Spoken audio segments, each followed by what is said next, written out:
Welcome back to the Big Stuff Podcast. Kevin Brockway from PHI Sports Indiana with Elton Dees from PHI Sports Pennsylvania. Elton, we're getting near the halfway point of the basketball season. You've still got 12 teams in the net, top 45.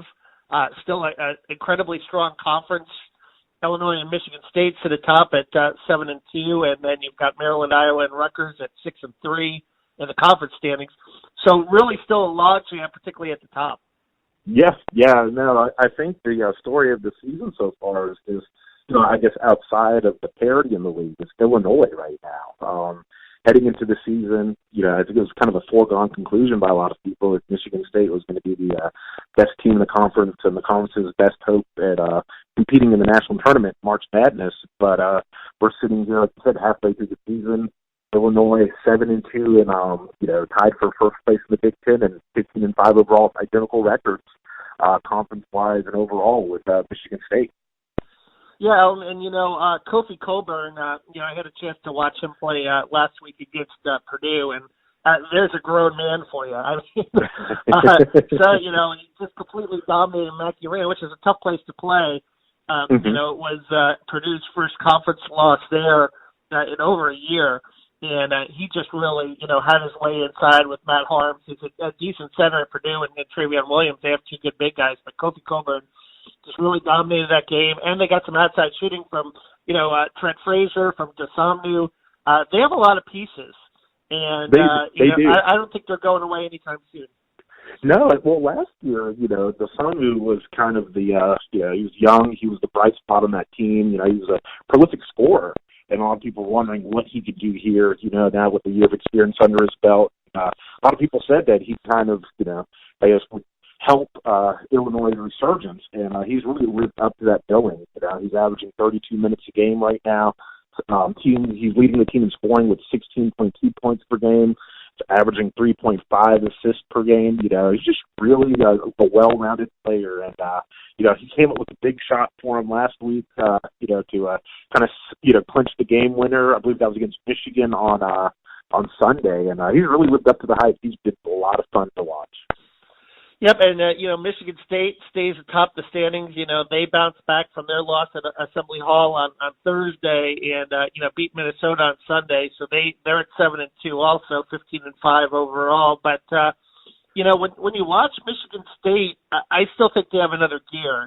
Cassius Winston obviously has been playing better of late, and we've obviously touched on the tragedy with regards to his brother back in November.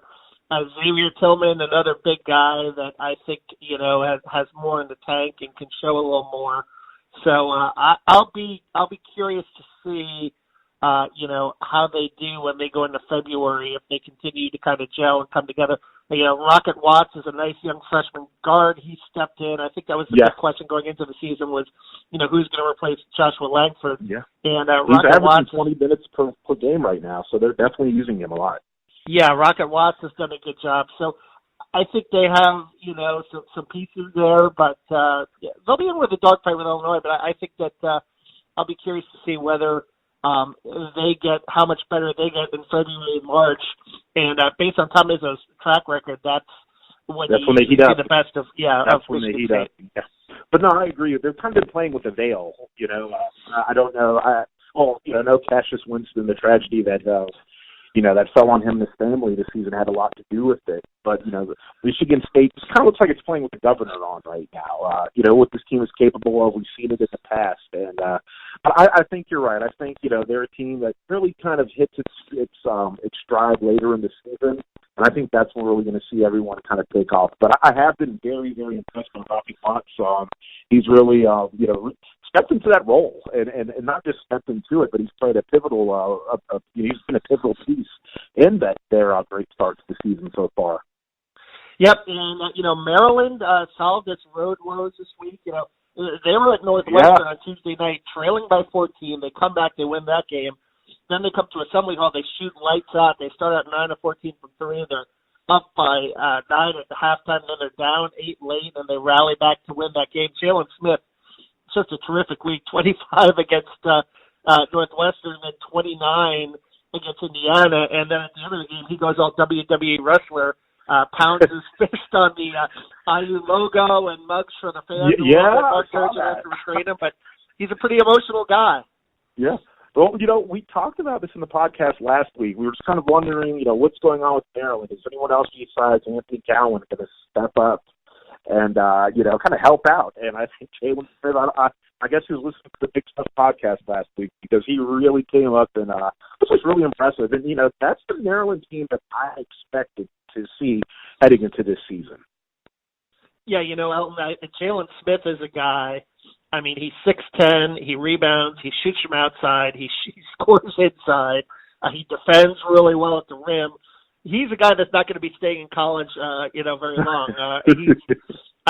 This guy is the prototype for, an NBA big, and you're talking about a guy that really worked on his game, hit his first 2 3-pointers, he's 4 6 or 3, and dominated the game inside as well. I mean, he really, offensively, does not have many weaknesses to his game. Yeah. Well, if you look at Maryland right now, they've won 3 in a row and 6 of their last 8. We're going to see they've got a really good matchup this Thursday, at the Xfinity Center against Iowa. And, depending on how that game goes for Maryland, we can probably put Maryland in that conversation with Illinois and Michigan State. Yep, and, Iowa improved to 6-3, beat Wisconsin on Monday night, and they're a team that scored a lot of points, 78.2 per game. Best in the Big Ten and conference games, and 79.6 overall. And, Fran McCaffrey has that team playing at a pretty high level right now, particularly offensively with Luka Garza and Joe Wieskamp. He does. And he spoke when he was, when he came to Philadelphia for the Plester matchup against Penn State, and, injuries had kind of decimated him early in the season. Garza was still doing his thing. He's probably the league's, leading scorer right now, last I checked. But he's got help now. And Iowa is just playing just as well as anyone right now. There's 14-5, 5-3 in Big Ten play. And, like I said, that matchup against Maryland on Thursday down in College Park is really going to fill up a lot. But Iowa has just as much right to claim, second fiddle to Michigan State as anyone else in the conference right now. Yep, and Elton, we've got a big one coming up on Wednesday with a couple of teams with tournament aspirations. Indiana going to Happy Valley to face Penn State. Indiana 5-4 in the conference, 15-5 overall. Penn State 14-5 and 4-4. And Penn State back in the top 25. Elton, and listen to Archie Miller's radio show last night. Obviously, touched on Lamar Stevens and what a tough mismatch he is. But he also mentioned Myron Jones as a guy who was really giving him a lift on the perimeter. Yes, Myron Jones is really, he's a guy, it's like we had the press conference yesterday, and, Chambers was saying, you turn around in 15 seconds, Myron Jones scored 30 points on you. He's a guy who's, I think he's a sophomore this year, but, he played a key role in, the team's 2-game winning streak. He had 16 points against Michigan on Sunday, with 6-9 from the field, 3 of 4 from three-point land. He's also getting it done on the board. He has 5 rebounds, so, second on the team in rebounds that game. But he's been playing really well. And, when Penn State has kind of hit those lulls, this season in the games, where, it's really hard for them to find any sense of offense, Byron Jones is kind of a consistent source. And, he will have to play another extremely good game on Wednesday if they're going to win. We're going to have Mike Schumann from the Daily Hoosier on to talk a little bit about more about Indiana. But, Elton, the front line that Indiana possesses with Trace Jackson-Davis, Joey Brunk, and Justin Smith, they bring a lot of size, a lot of physicality. How do you think Penn State will handle that? How have they handled those kind of teams, those kind of bigger teams to date? They're going to have to do it from the outside. They kind of talked about that yesterday. Penn State last week, I think, was last in the Big Ten in three-point shooting, but they really heated up last week. I know against Michigan, they were 8 of 19 from three-point territory, and I think they're going to have to do that to become successful. They've got the guys who can do it. Isaiah Brockington, Myron Jones, Miles Dredd, he's really come back on as of late. And Seth Lundy, who was inserted into that starting role to take over for Miles Dredd when Miles Dredd kind of hit his shooting slump. Any of those guys are capable of doing it, getting the dunks in the perimeter, and I believe Pat Chambers is going to have to dial on that type of strategy. They're to beat that Indiana defense. Yep, and it's going to be, like I said, going to be another pivotal one. I mean, every game from here on out for teams like Indiana and Penn State, to me, they kind of feel like bubble games because of the fact that you've got, I'm looking right now at the standings. I saw one bracket projection at 11 Big Ten teams in. I think some teams are starting to fade off. I think certainly, Nebraska and Northwestern obviously aren't going to make it. Michigan is starting to tail off a little bit. Ohio State certainly, they have a big week again. But, these teams can kind of rebound. I mean, you still got 10, 11 games left in the schedule and the Big Ten tournament. But, these are going to be, February is going to be a big game. And we're going to see if certain teams have another gear to them or if and a lot of times this happens to younger teams, when they hit February, they hit a little bit of that wall there where, particularly the freshman-laden teams are not used to playing that many games. Mm-hmm. And I'm really curious to see what's going to happen with Michigan. I know that Gonzaga win, it feels like it was a year ago with as much as has happened to Michigan since then. But I still want to believe that Michigan can turn it around and make a push, around the end of the season to contend for a bubble spot. But they're going to have to do it now, or it's never going to happen. I believe they've lost 4 in a row right now, and 5 of their last 6. They're 4-8 in their last 12 games. So, Michigan is a team I'll definitely be checking for and seeing, what it's going to do here in the last, the last games of the regular season. Juwan Howard, a first-year coach, and sometimes there's an adjustment period. They're not defending very well in Big Ten play. They're giving up 78.5 per game. So that's obviously been a big issue, and that's something that's got to turn around for them to have a chance in the second half of the season. No, definitely. I mean, what do you think, Kevin? Do you think they're for real, or not for real? But do you think that the season's kind of gotten away from them, or do you think there's still a chance to turn it on? Do you think they're built for it, or? There's a chance, Elton, I think, with them. But I mean, I think guys like Xavier Simpson and there's going to be some other guys that are they're going to miss him right now. Yeah, he's suspended. Yeah, they're going to miss him for Nebraska tonight. But they need him, I think, down the stretch of the second half of the season to show that kind of leadership that they need for them to make a turnaround. Yes, I agree with you on that. All right, well, coming up, we're going to have Mike Schumann from the Daily Hoosier. We're going to talk a little bit more about the Indiana-Penn State matchup and a little bit about how Indiana can kind of bounce back from that really tough loss, because that was a game they had in hand. They're up 4 in the last minute at Assembly Hall. You think they're going to pull it out and get another big win against a ranked team, and just they couldn't break the press at the end of the game, and that really hurt them, along with some defensive lapses there at the end of the game. So we're going to talk with Mike Schumann about it on the Big Stuff podcast. This is Kevin Brockway from CNHI Sports Indiana with Elton Hayes from CNHI Sports Pennsylvania.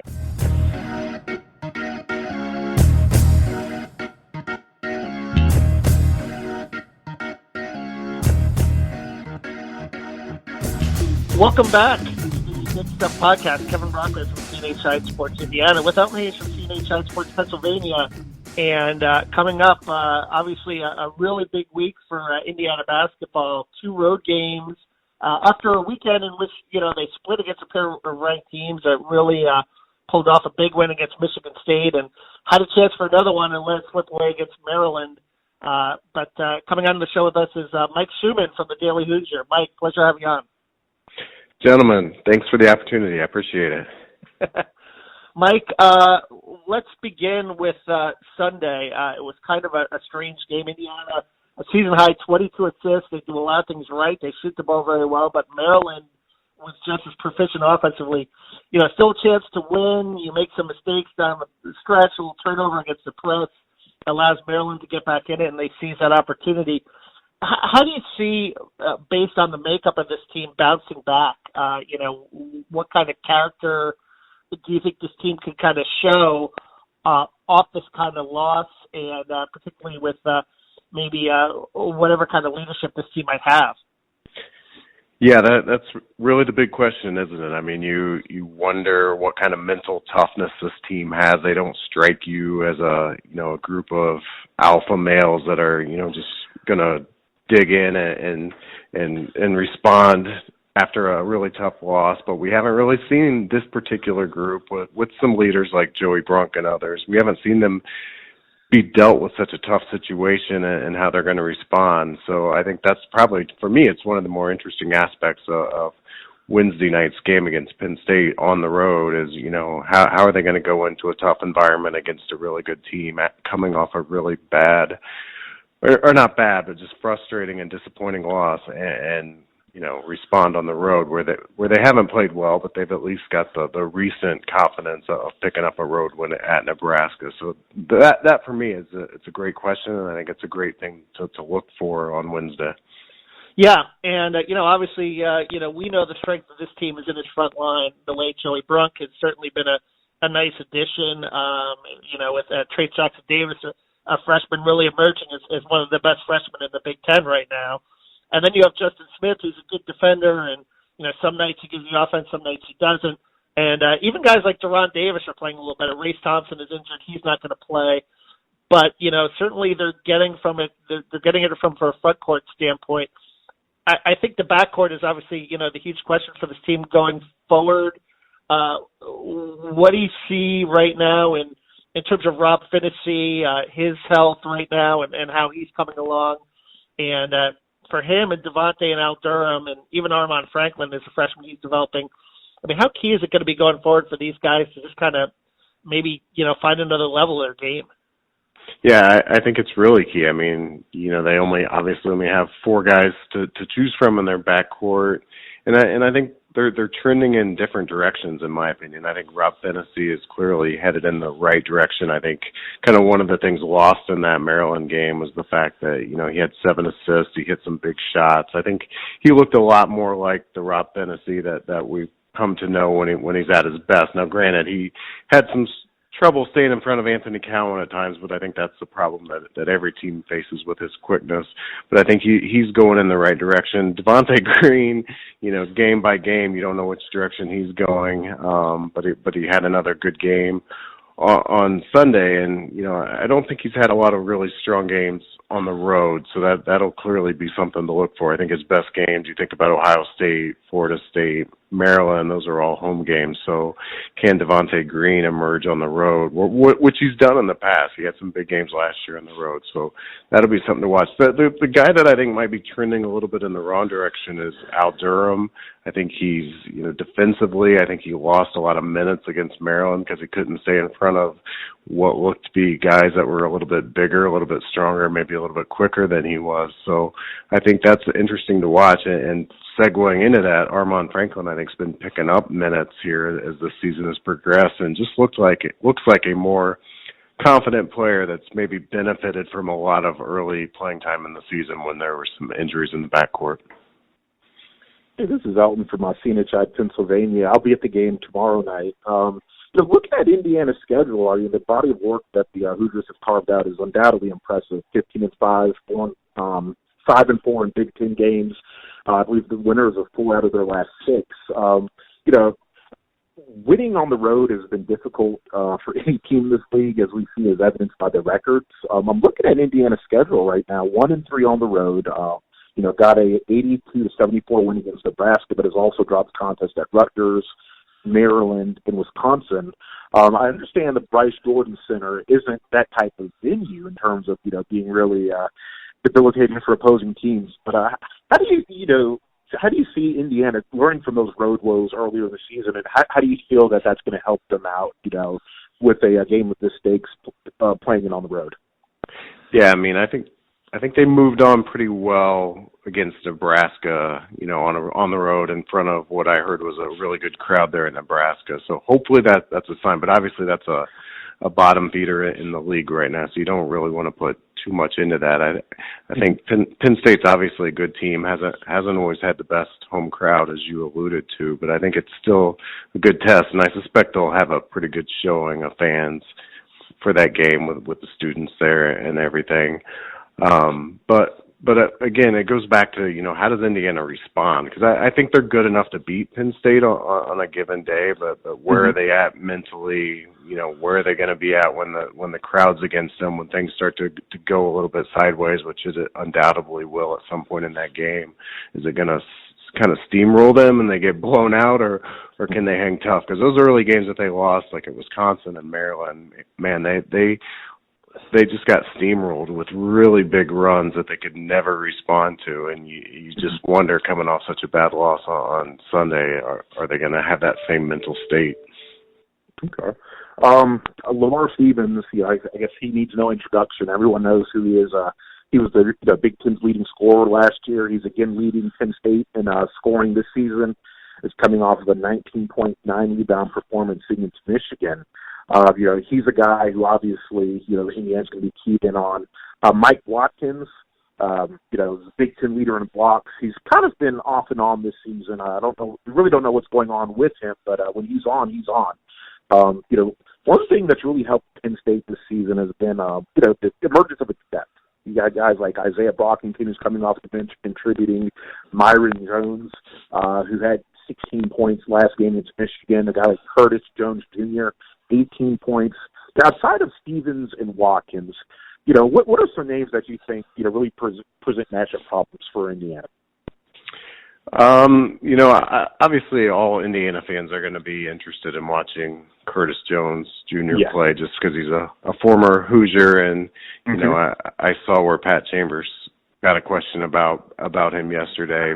Probably going to be a little bit of a situation of, kind of keeping his emotions in check, but I clearly saw that he had a big game, and it kind of seems like a lot of different guys from Penn State have kind of stepped up and had like a one-off big game, and it goes to your point about depth. Who when you got the potential for people to step up on any given day, I think that goes a long way. Indiana's had a little bit of that as well. They go with a 9, 10, 11 man rotation, and have had some games where guys you wouldn't expect have stepped up. That happened with Jerome Hunter on Sunday. So, if I think about Penn State and the one guy that you didn't mention that concerns me the most, it's Myron Jones. I mean, I think he's, you look at his numbers, shooting over 40% from three.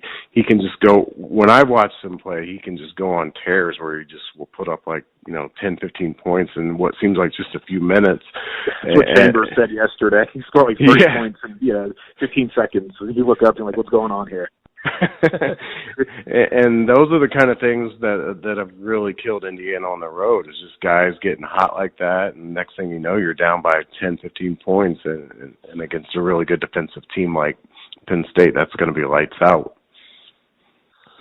Mike, Jerome Hunter has been really, I think these last couple of weeks, really kind of a big lift off the bench.